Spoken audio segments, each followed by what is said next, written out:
سلام دوستان، خسته نباشید. شنوازی هستم. خوش اومدید به ویدیو جدید از چنل ما. امروز بهتون نشون میدم که چگونه سوپاپ جا بندازیم روی سرسلند. بهترین روش واسه جا انداختن سوپاپ روی سرسلند. تا آخر ویدیو همراه ما باشید تا بهتون نشون میدم چیکارش کنیم.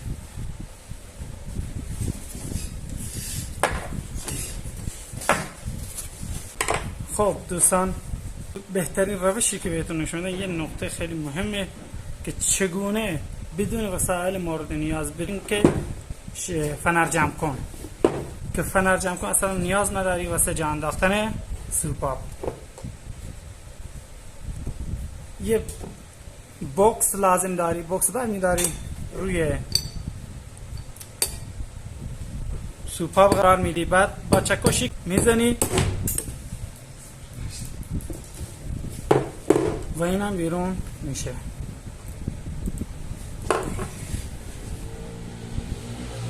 فقط حواستون باشه تا یه موقع خار سوپاپ موقعی که چکش میزنی بیرون نشه، کلن فرار نکنه از دستتون.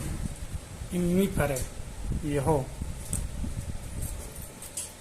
اینه چندین قسمت تشکیل شده فنر سوپاپ با خود سوپاپ.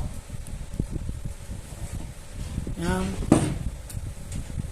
سوپاپشه، سوپاپ بزرگ طرف بنزین، و این هم سوپاپ طرف هوا.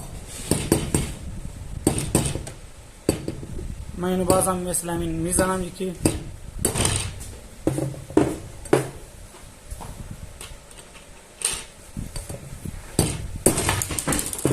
نگاه کنید یه لحظه بیرون شد.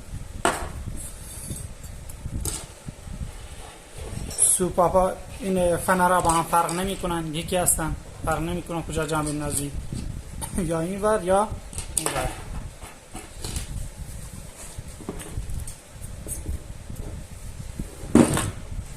سوپاپ اینا میگن سوپاپ، یکی کوچیکه یکی بزرگ. بزرگ طرف کاربرات قرار میگیره، کوچکم طرف هوا.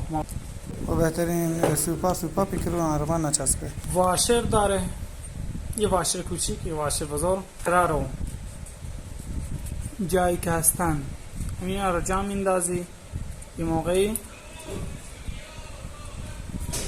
جا میندازی کاسنور سوپاپ این بیرون میکنی.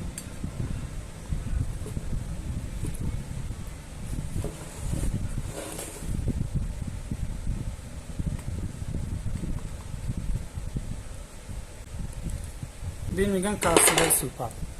بهترین کاسنور دو فنره هست. همیشه اگر سوپاپتون خراب نشد، فقط میخواستین کاسنور سوپاپ عوض کنید، فقط دو فنره جا بندازید. سوپاپ چگونه خراب میشه؟ این لبه هایی که میبینید اینا خودشو میخوره، تیز میکنه، این لبش تیز میشه، این قسمتش خورده میشه تا جایی که این تیز بشه. موقعی که تیز شد بعد اون سوپاپ اون خرابه. بیشتر سوپاپ بنزین خراب میشه، سوپاپ طرف بنزین خراب میشه، سوپاپ بزرگ خراب میشه، سوپاپ کوچک کمتر خراب میشه، خودشو کمتر میخوره. بهترین مارک هایی که ببندید راپیدو یا لیون یا NDH میتونید ببندید. خب میخوان الان جا بندازیم. کاسنور رو برمیداری، جای گتا میندازی،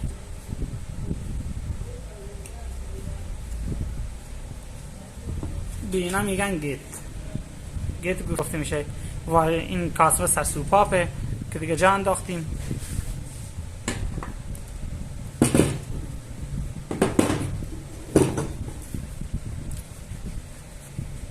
سوپاپ بزرگ اونجا میندازیم،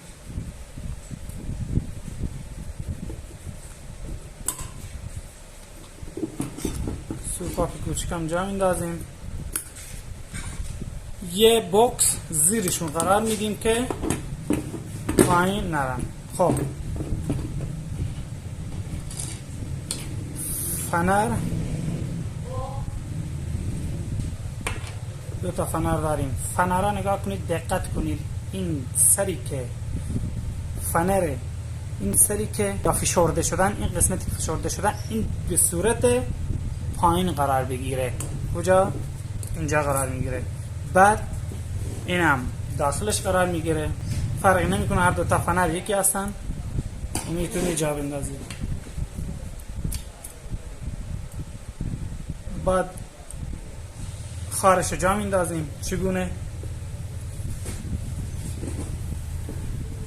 با یه پیجوشتی برمیداری. اصلا هم لازم به یه فنر جمع کن نداری، جمع کنی.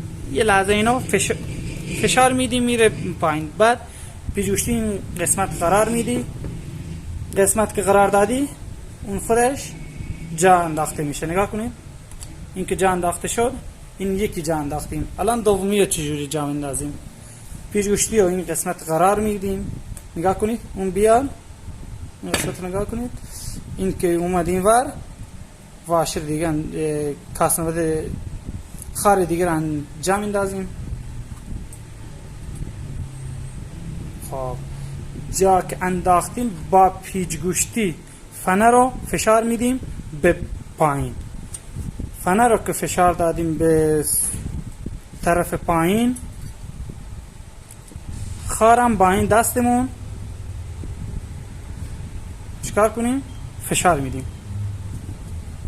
فنر رو که فشار بدیم با این دست، این جا میفته. نگاه کنید، جا افتاد. بعد با چکش شیک میزنی تا خوب جا بیفته. بعد دومی بازم طرف فنری که فشرده شده به طرف پایین قرار میدیم. تختشو قرار میدیم، تخت سوپاپا رو. بعد خار رو مثل قبلی فشار میدیم با پیچگوشتی.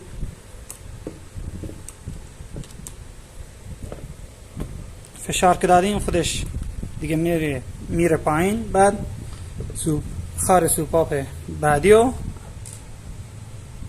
جا میندازیم. با پیچگوشتی فشار میدیم پایین، به صورت پایین، به طرف پایین.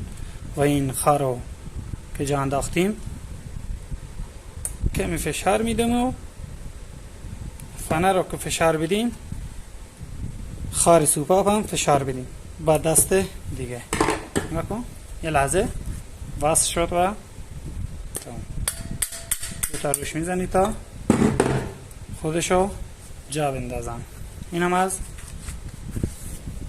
جا انداختن سوپاپ سرسیلند.